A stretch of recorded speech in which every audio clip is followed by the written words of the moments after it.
Hey, how's it going, everybody? Okay, so in case you're wondering, it's 1 degree out. I don't need a coat anymore. It's freaking sweet. I love it. Yeah, it's cold, but it just doesn't bother me like it used to. Anyway, that's my car. I just put those running boards on a little bit ago.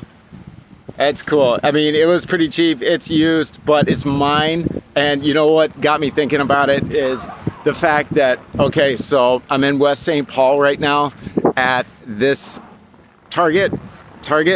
Okay, the last time I was at this Target was like 6 years ago. I was super homeless. I was super, had nowhere to go. It was freezing cold outside, and I was on a pretty fair amount of amphetamines. And the funny part was, I think that guy was mad at me. I don't know. Don't care. Anyway, what happened is I was in this Target for like, it had to be maybe like 6 hours. I was going around just kind of loitering my ass through the place as I'm driving around in the little handicap little cart or whatever, and I have like an axe from the camping section and a machete hanging out of the thing. I'm literally wearing their clothes. I've eaten some sushi. I've drank some drink, and I'm walking around in the in the place for a long time, a really long time, just acting weird because I was out of my mind for a while. I hadn't slept for, I don't know, days.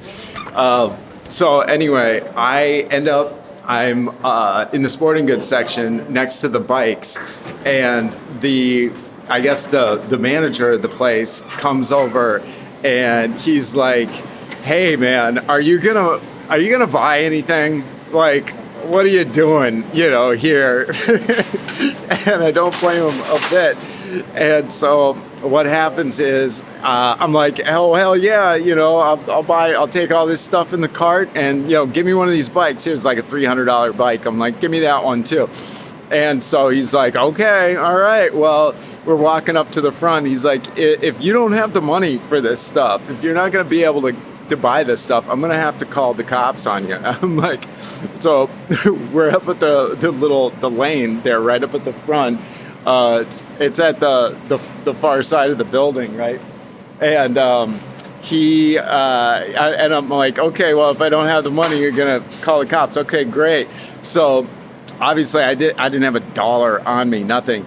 And so what I did was I grabbed that bike. Okay, I got that bike away from him, and then jumped on it, and then it jumped on it, took off. He's trying to grab me. I'm booking. Okay, and I go around the corner, and they must have just like buffed the floors or something, because it was like Tokyo drifting through the place. And I'm going to the front, trying to make it out the front exit, and they're all blocking it, like bracing for impact. And so I turned that bee around and took off down towards the back end of the store. I got people like jumping out from like the aisles, like rah, trying to get me as I'm like just slipping, sliding on this bike. Bust out through the back emergency exit, alarms going off, whatever. It's like freezing cold outside. I'm like booking, right? And I hit a patch of ice, completely biff. I got away. Got down the block. But then, okay, so later on in the night, what ended up happening is I was at a Perkins, and I got into it with some like college dudes about I don't even know what. And I got into it, and they ended up calling the cops on me.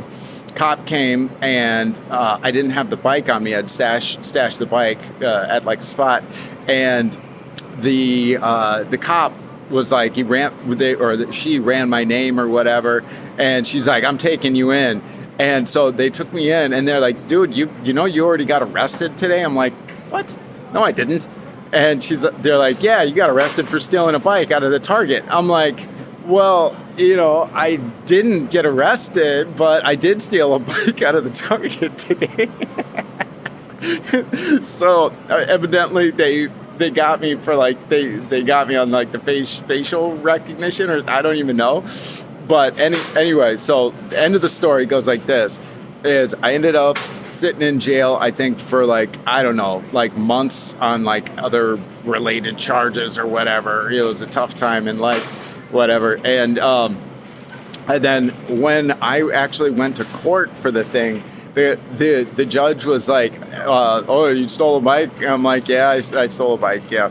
And he's like, well, do you still have the bike? I'm like, no, it got stolen. And he's like, oh yeah? I'm like, yeah. I'm like, I probably should have taken a lock too. And you got a kick out of that one. He did. He appreciated that one. But anyway, why I can so heartily enjoy that story and being it now, that life is so much better and I'm healthy and I'm in here and I could buy 10 of those bikes and no big deal. I could do whatever because life is so good. And you know, as far as like to be in such a different place, it's that contrast, you know. So if you are in a tough spot, realize that things change. You're not always going to be stuck in a tough spot. And to not project the future based upon the present, okay? Because things can change so heartily, you know. So don't give up hope. Don't give up hope no matter where you're at. You can things change, and it can be a beautiful life.